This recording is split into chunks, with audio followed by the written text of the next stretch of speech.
لیونی مکسدا ملا کور د یو شق دی کوټنې دی غني غني د هما ورب خالق دی لیونی ایمان سده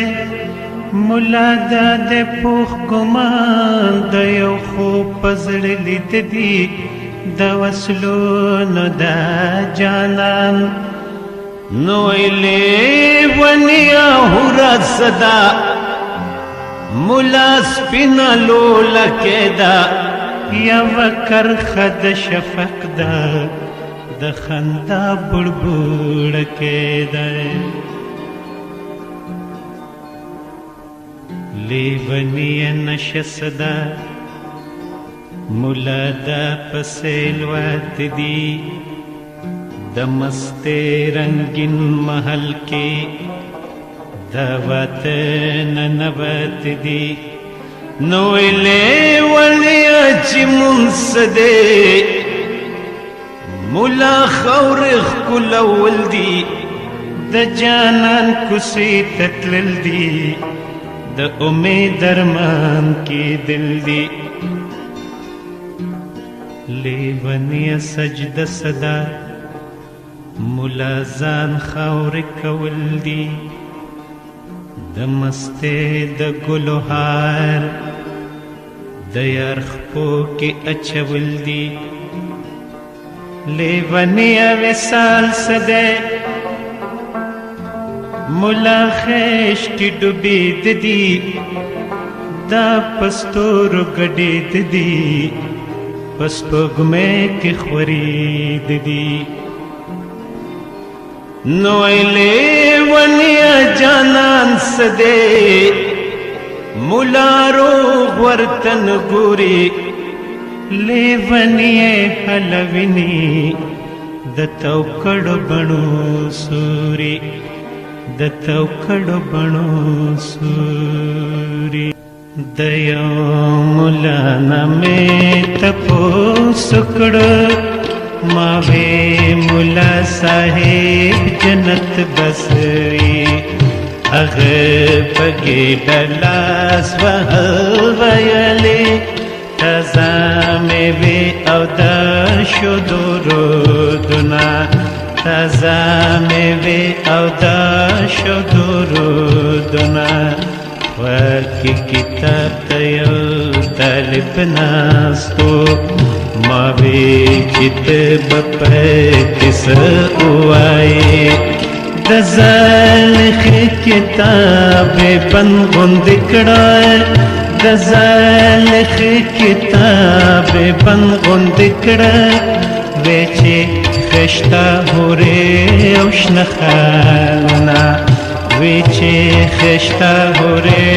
او شنه خالونه شیخ د تسبو امین پلاس ولاړو پخپل ګیره کې لاس وهلو د پیر ودانګل ندا سے ندا د پیر ودانګل ندا سے ندا کلی غلمان او جانتی سرونا کلی غلمان او جانتی سرونا یو خان پلویا ساج د پروت پاسیدو ما وی چې خان کا کاستا سرای دا پلا شملای سمو ویلې پلا شملای سمو ویلې دسرو او سپینو آمبری کورونا دسرو او سپینو آمبری کورونا خاکی او ستړي سدې د ولاړو ماوی مزدورات جنات پی جنې د خپل تندې خوله یو چکړلا د خپل تندې خوله یو چکړلا وی چې مړه ګډه خواږه خوبونه وی چې مړه ګډه خواږ خوبونه یو لیونی غوندې په لار تېرېدو ما وی چې یو فلسفي ته څه وایې خپل ببر سرې ګرب ویلې خپل ببر سرې ګرب ویلې بس د انسان د خوشالو خوبونه بس د انسان د خوشالو خوبونه ما د خپل زړه ته سر ورښکته کړلو